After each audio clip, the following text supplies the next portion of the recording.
오늘 저희가 읽은 본문에는 읽으시면서 느끼셨겠지만 두 개의 이야기가 함께 나오고 있는 것을 알 수 있습니다. 무화과 나무에 대한 저주 이야기와 예수님께서 성전을 깨끗하게 하신, 우리가 흔히 이제 성전 정화라고 표현하는 이야기입니다. 예수님은 유월절을 보내기 위해서 제자들과 함께 이제 막 예루살렘 성에 도착을 하셨습니다. 아마도 오후 늦은 시간이었던 것 같습니다. 그래서 예루살렘 성전 경내에 들어가셨는데 늦은 시간이었기 때문에 그냥 성전 경내에 있는 모든 것을 둘러보시고 바로 나오셔서 12 제자와 함께 예루살렘에서 조금 떨어져 있는 베다니라고 하는 지역으로 가셨습니다. 거기 가신 이유는 이제 당연히 하룻밤을 거기서 묵기 위해서였습니다. 문제는 예수님께서 그곳에서 제자들과 하룻밤을 묵으시고 나오면서부터 이제 문제가 시작이 됩니다. 어떤 문제인지 이제 여러분들이 같이 저하고 교독을 하셨기 때문에 내용은 잘 아실 것이고요. 그래서 따로 설명은 하지 않겠습니다. 우리가 주목해야 될 것은 이 두 이야기가 가지고 있는 문장의 구조입니다. 이게 그냥 아무렇게나 문장의 구조가 되어 있는 것이 아니고요. 여기는 상당히 섬세한 문장의 구조가 들어가 있습니다. 함께 보시죠. 자, 11장 12절로 14절에 보시면 열매 맺지 못한 무화과 나무를 저주하셨다라고 하는 이야기가 나옵니다. 그리고 그 이야기 다음에, 예수님의 그 말씀 다음에 성전에서 장사하는 자들 내쫓으셨다라고 하는, 어떻게 보면 무화과 나무하고는 얼핏 볼 때 전혀 상관이 없는 듯한 이야기가 나옵니다. 그리고 그 이야기가 끝나자마자 처음에 나왔던 그 이야기의 결과, 예수님께서 저주하신 그 무화과 나무가 어떻게 되었는지, 그 무화과 나무가 뿌리째 말랐다라고 하는 말씀이 나옵니다. 이 표를 보시면 열매 맺지 못하는 그 무화과 나무에 대한 저주와 그 저주가 성취된 말씀, 그 사이에 뭐가 나오죠?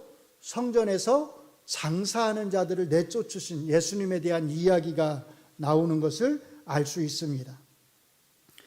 다시 말해서 이 구조는 우리에게 열매 맺지 못하는 무화과 나무에 대한 저주와 성전에서 장사하는 자들을 내쫓으신 이 이야기가 서로 별개의 이야기가 아니라 연관되어 있다라고 하는 것을 우리에게 보여주는 것입니다.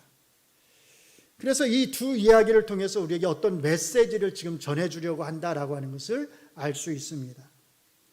이것은 열매 맺지 못한 무화과 나무를 저주하신 이야기에 나오는 마가복음 저자의 설명을 통해서도 잘 알 수 있습니다. 사실 얼핏 보면 그냥 이 이야기의 그냥 겉표면만 놓고 보면 이 이야기에서 예수님의 행동은 사실은 좀 잘 이해가 되지 않습니다. 왜냐하면 예수님이 아침에 베다니에서 12 제자와 함께 나오셨을 때 시장하셔서 무화과 나무에서 열매를 구하셨지만 열매가 없다는 이유로 예수님께서는 그 무화과 나무를 저주를 하셨습니다. 거기까지는 괜찮습니다. 그런데 그 다음에 마가복음의 저자는 예수님의 이 행동 그리고 무화과 나무의 상태에 대해서 이렇게 설명을 덧붙입니다. 이는 무화과의 때가 아님이라.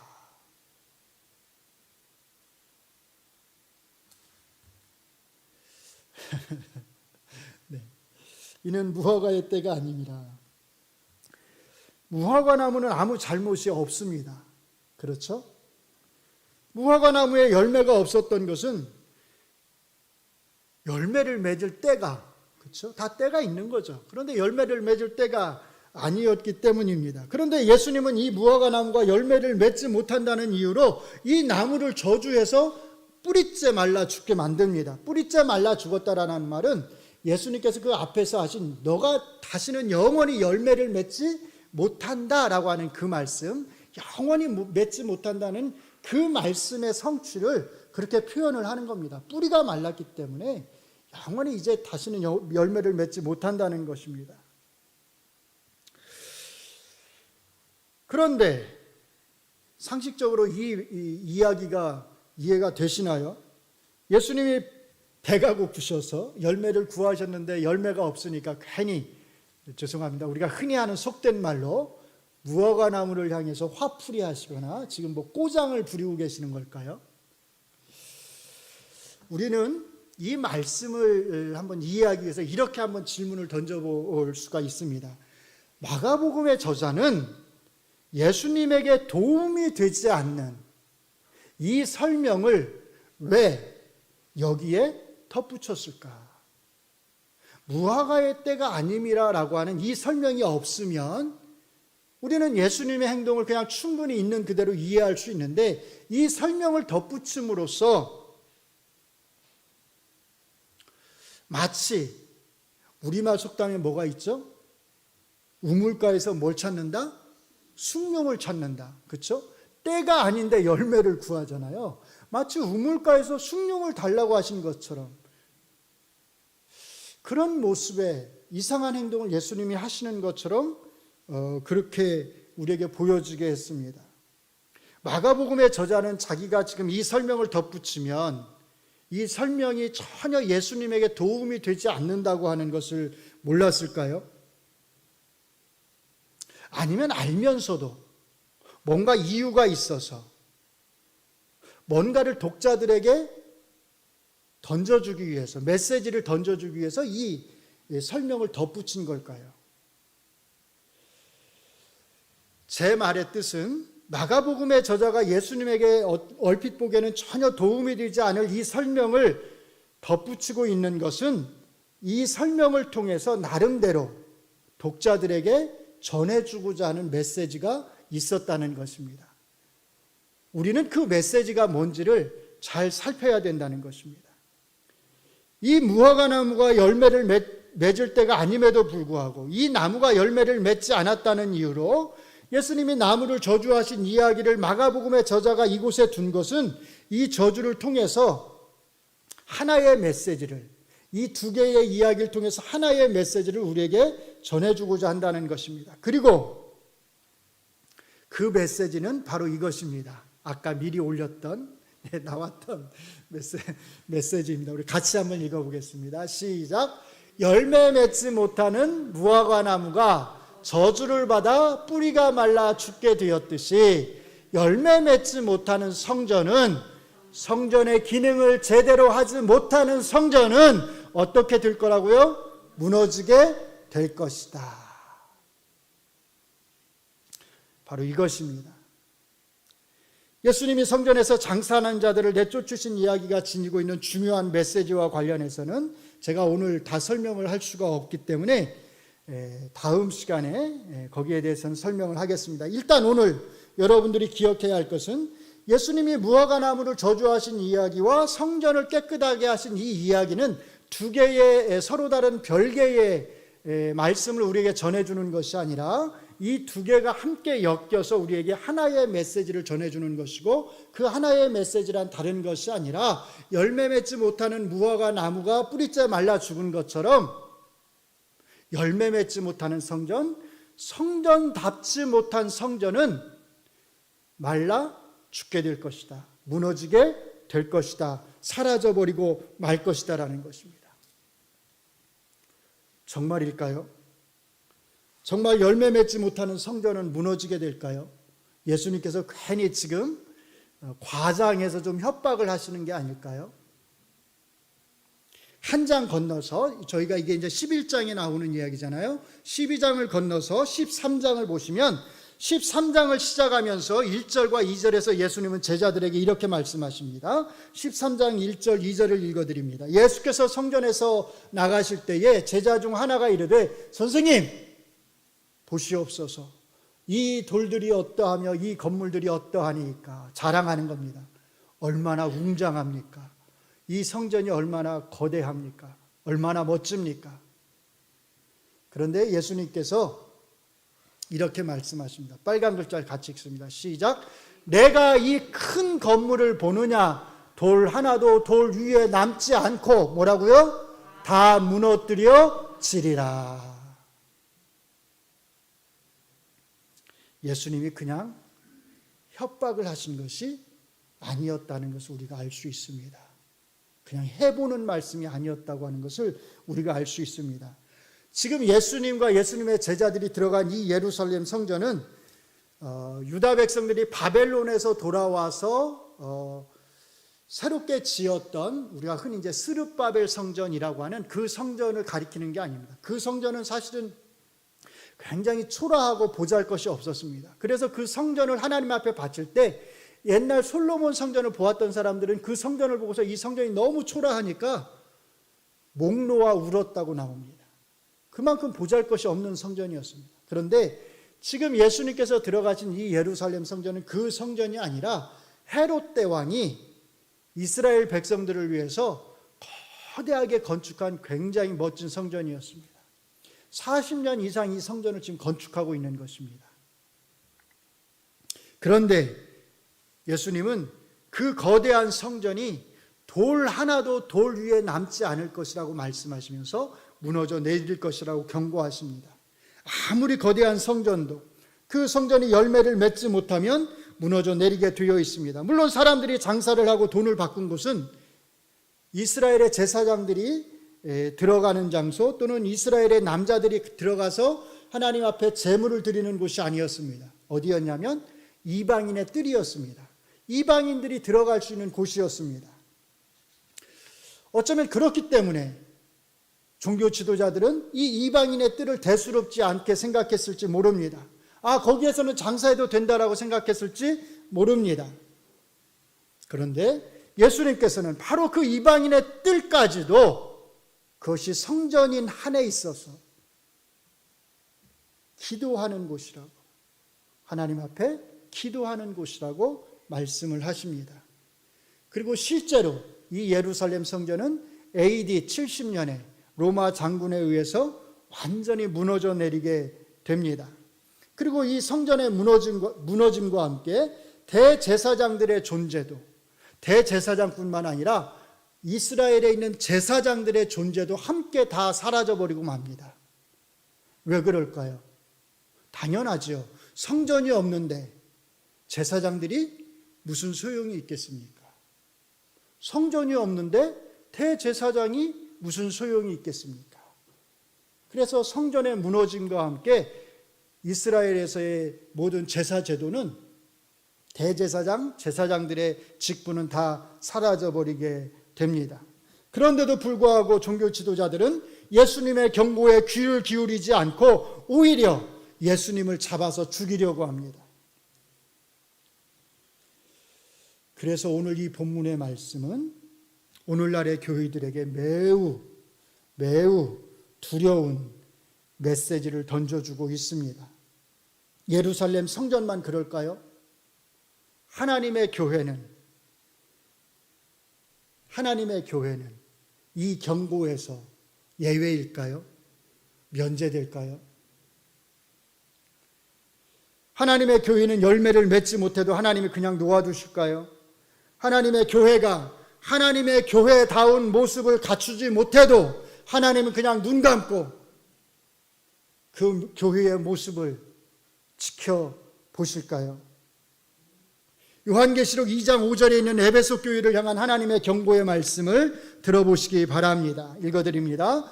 그러므로 어디서 떨어진 것을 생각하고 회개하여 처음 행위를 가지라. 만일 그리하지 아니하고 회개하지 아니하면, 같이 읽습니다. 시작. 내가 내게 가서 내 촛대를 그 자리에서 옮기리라.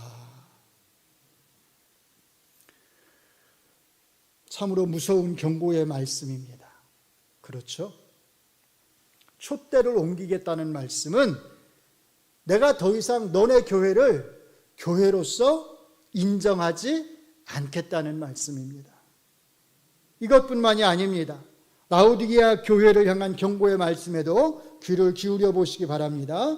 요한계시록 3장 15절 16절을 읽어드립니다. 내가 내 행위를 아노니 내가 차지도 아니하고 뜨겁지도 아니하도다. 내가 차든지 뜨겁든지 하기를 원하노라.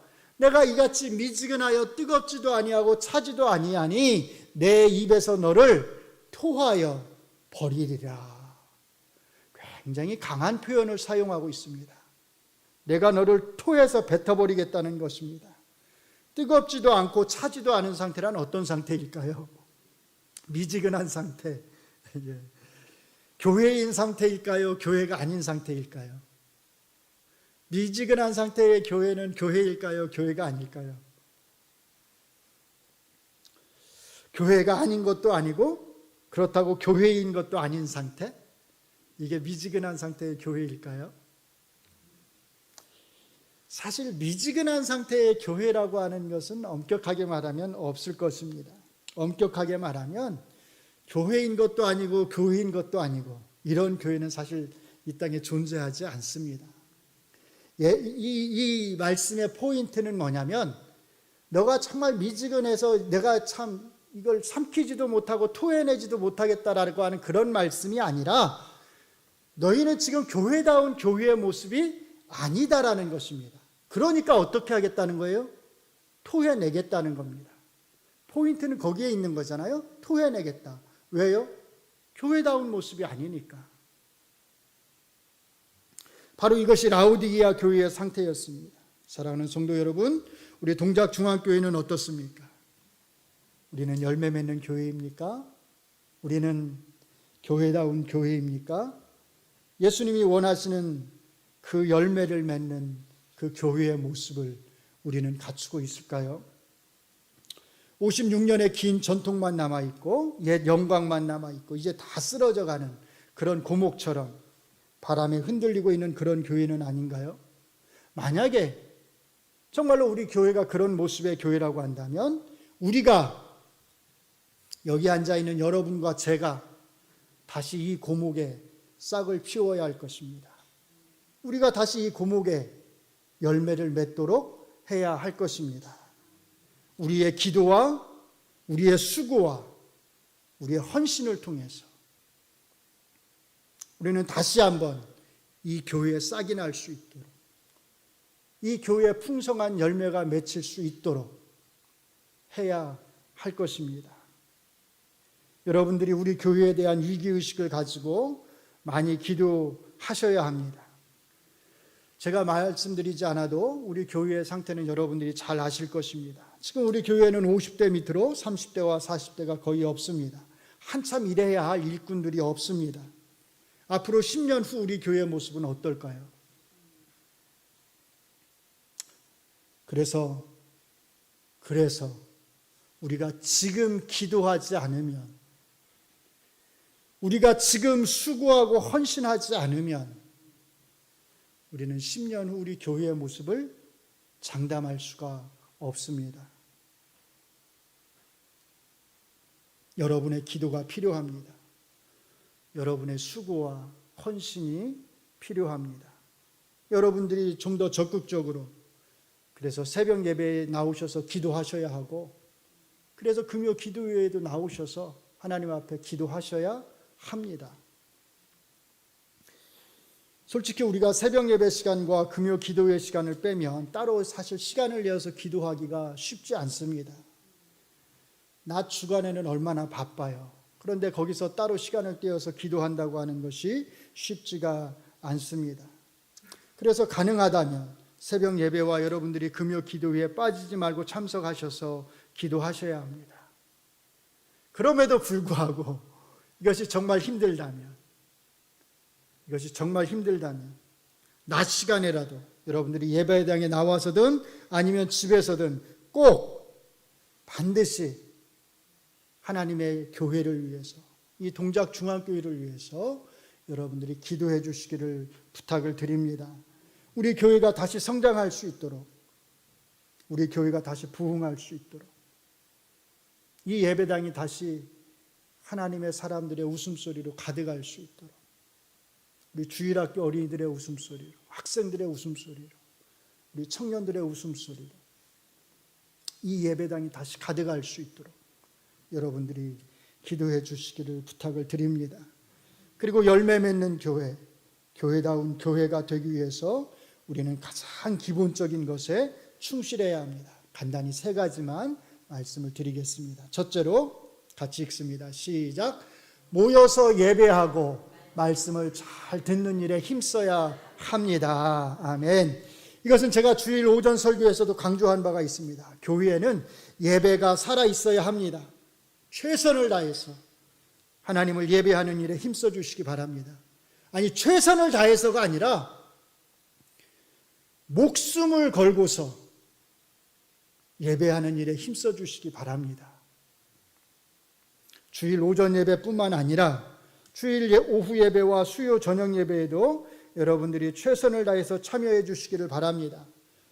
누가 우리 교회에 와서 우리의 예배하는 모습을 보았을 때, 아, 이 교회에는 예배가 살아있구나, 예배에 감격이 있구나, 이 교회는 예배에 힘쓰는 교회구나라고 하는 것을 느낄 수 있도록 여러분들이 힘써 주시기를 바랍니다.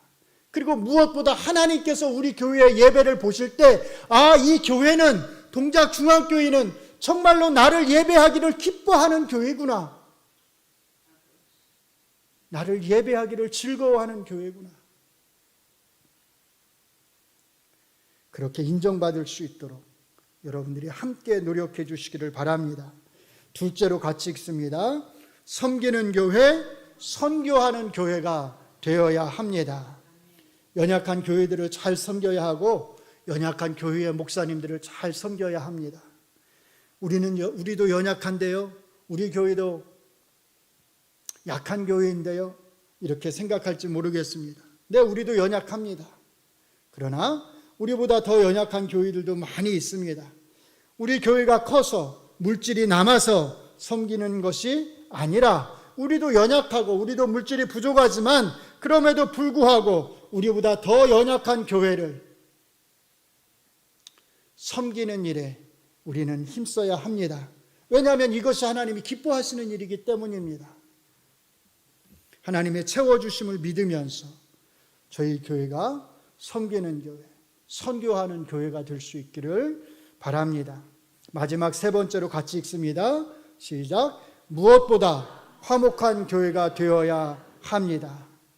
교회가 화목하지 못하고 교회가 평화롭지 못하면 앞에서 말씀드린 두 가지를 할 수가 없습니다. 교회가 화목하지 못한데 무슨 감격에 쌓인 예배가 있을 수 있겠습니까?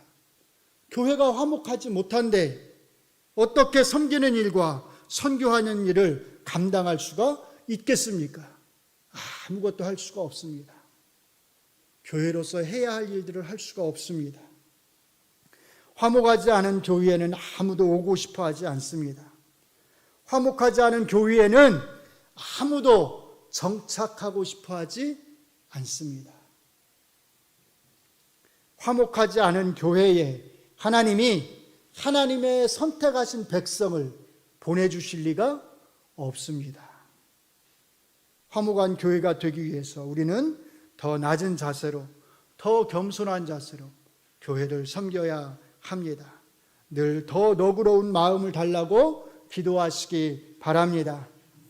더 많이 품어줄 수 있는 마음을 달라고 기도하시기 바랍니다. 우리의 완악하고 강팍한 마음을 더 부드럽게 해달라고 항상 기도하시기를 바랍니다. 하나님, 제가 이 교회에서 불화의 불씨가 되지 않게 해주세요. 기도하시기 바랍니다. 그러기 위해서는 우리의 말 한마디, 우리의 행동 하나하나를 늘 삼가고 조심해야 합니다. 오직 너희는 그리스도의 복음에 합당하게 생활하라. 오직 너희는 그리스도의 복음에 어떻게 해요? 합당하게 생활하라. 빌립보서 2장 27절의 말씀이 곧 여러분의 삶의 모습이 되기를 바랍니다. 이제 말씀을 정리합니다. 오늘 본문은 열매 맺지 못하는 교회 공동체에 대한 경고의 말씀입니다. 우리 교회가 열매 맺지 못하는 무화과 나무와 같이 되지 않기 위해서 우리는 무엇보다 가장 기본적인 것에, 교회가 해야 될 가장 기본적인 것에 먼저 충실했으면 좋겠습니다. 모여서 예배하고 말씀을 듣기에 힘쓰는 교회, 잘 섬기고 선교하는 교회, 화목한 교회가 되어야 합니다. 이것들은 특별한 것이 아닙니다. 아주 기본적인 것들입니다. 교회를 성장시키기 위해서 남들이 하지 않는 것, 아주 특별한 것을 우리가 하려고 하기보다 교회가 마땅히 갖추어야 될 가장 기본적인 그런 모습을 우리가 갖추려고 애쓴다면, 하나님이 보실 때 이 교회는 참 교회다라고 하는 인정을 받을 수 있다면, 하나님께서 우리 교회에 하나님의 선택하신 백성들을 보내주실 것입니다. 이 교회가 다시 싹이 나고 열매를 맺도록 해 주실 것입니다. 우리가 아니라 누가요? 하나님께서 이 일을 해 나가실 것입니다. 기도하겠습니다. 하나님, 우리 교회의 모습을 돌아봅니다. 우리 교회가 정말로 열매를 맺고 있는지, 우리 교회가 정말 하나님 보실 때에 교회다운 교회의 모습을 갖추고 있는지, 우리 교회의 모습을 돌아봅니다. 부족한 것이 있었다면 하나님 용서해 주시고, 우리가 정말로 앞으로 더 잘하겠습니다. 더 교회다운 모습이 될 수 있도록 우리가 힘쓰고 애써서 기도하고 하나님 예배하는 일에 힘쓰겠습니다. 연약한 교회를 도와주고 선교하는 일에 우리가 힘쓰겠습니다. 무엇보다 하나님의 교회가 갖추어야 될 그러한 화목한 모습을, 섬기는 모습을, 겸손한 모습을 저희가 갖추겠습니다. 하나님 도와주시고, 하나님 은혜를 베풀어 주시고, 이 하나님의 교회를 하나님께서 잊지 마시고 기억하여 주시옵소서. 다시 한번 이 교회에 싹이 날 수 있도록, 열매가 풍성하게 맺힐 수 있도록 하나님께서 친히 그 일을 행하여 주시옵소서. 예수님 이름으로 기도합니다. 아멘.